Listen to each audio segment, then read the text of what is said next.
love to hear the story of the founding of Illuminating Asia. LEDs were still expensive, extremely expensive. But the cost efficiency in terms of energy efficiency itself is actually proven. Because all you need to do is plug in a power meter, you see the consumption, and that's that.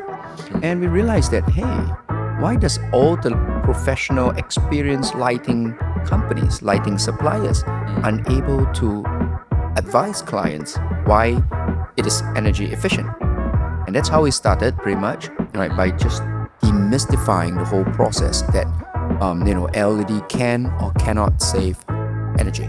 And what's the vision for your company from now onwards? In 2017-18, we start thinking really hard about what we want to do for ourselves, what we want to do for people, and why are we doing all this all together? And if we're going to be doing this for a long time, what can keep us humble? What can keep us continually learning and growing and continually keeping ourselves competent and up to date? And we come up with that mission that Illuminating Asia seeks to impact lives positively with our lighting skills.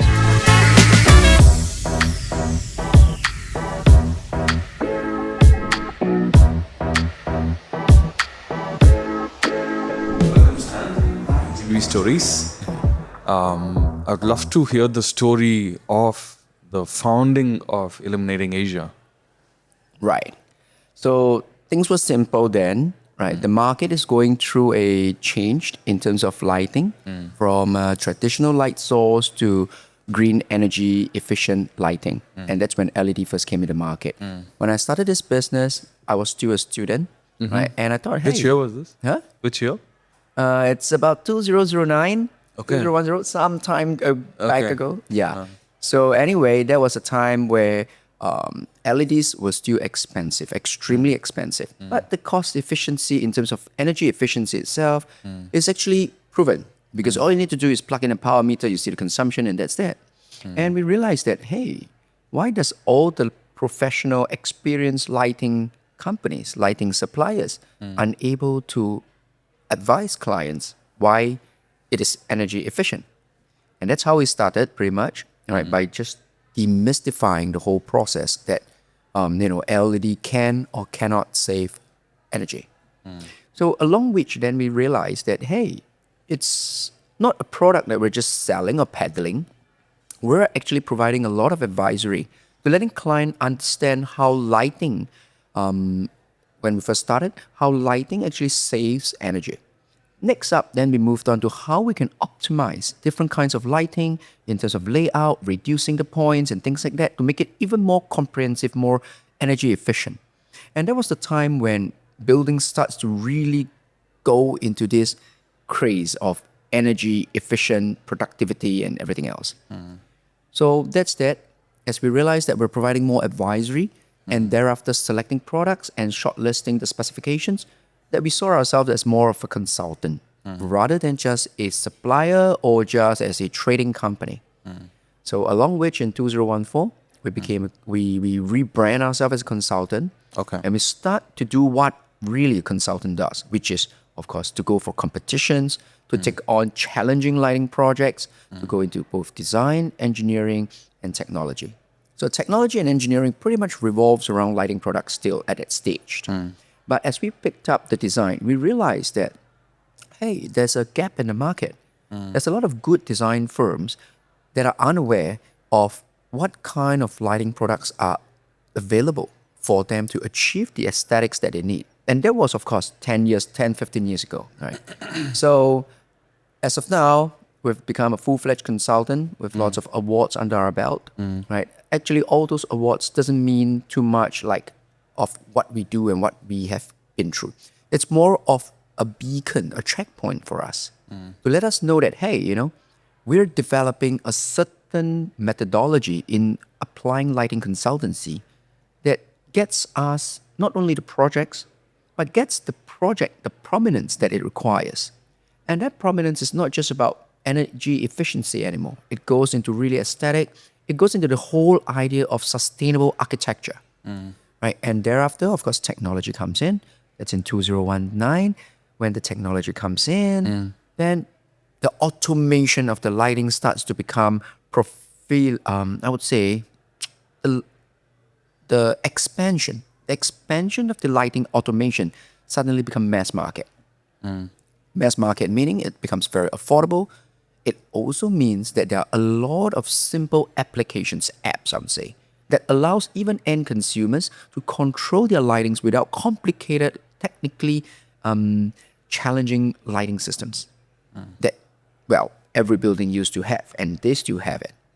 So with that itself, I can say that lighting has become not so complicated like how it was, where it's only the professionals knows what they're doing. The rest of the users just experience it. That's right. These days, the users have control over the lighting color, the brightness, all through a phone app.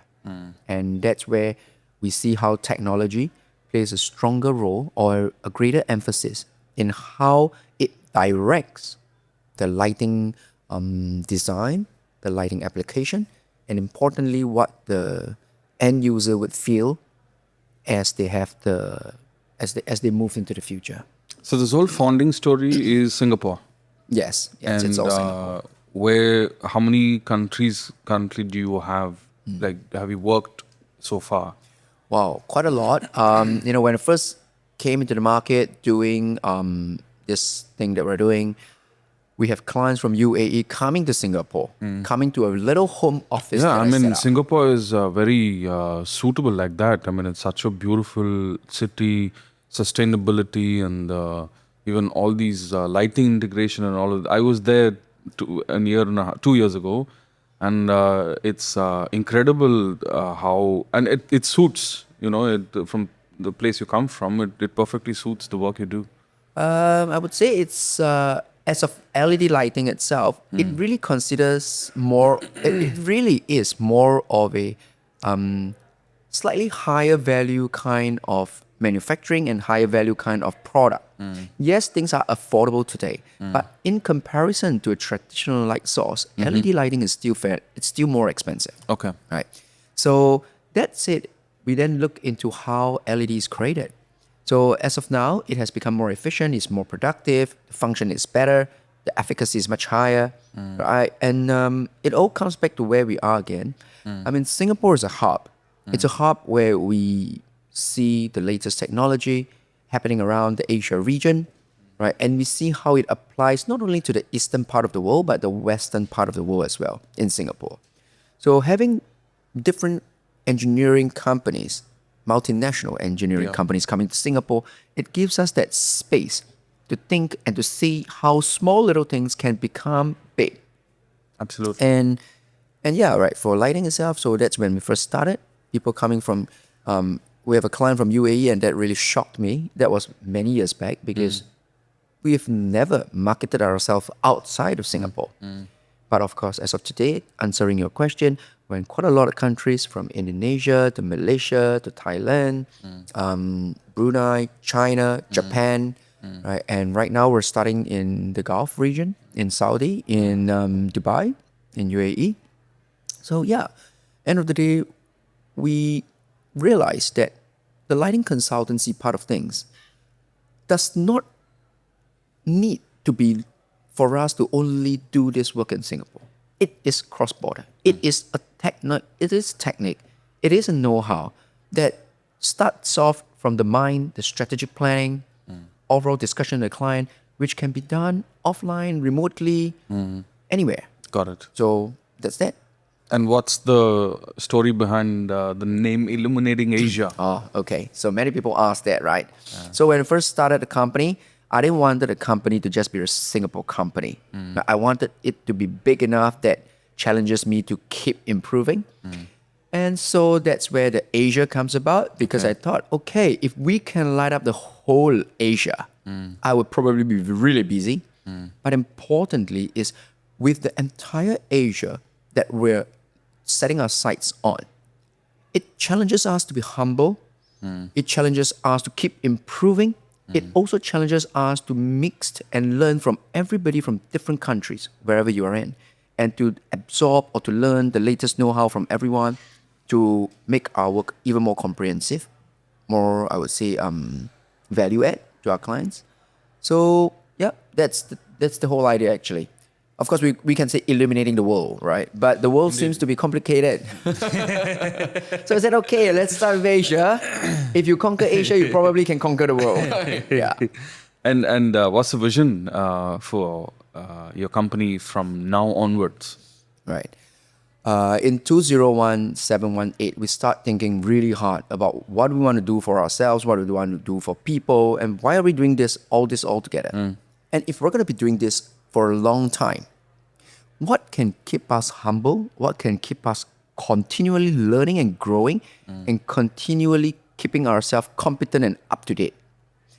And we come up with that mission that Illuminating Asia seeks to impact lives positively with our lighting skills. Now, this is a broad statement which I learned from quite a lot of good old tech firms in the world. But impacting lives positively gives us the space, the breadth to run around to all kinds of sectors, all kinds of industry, all kinds of segment.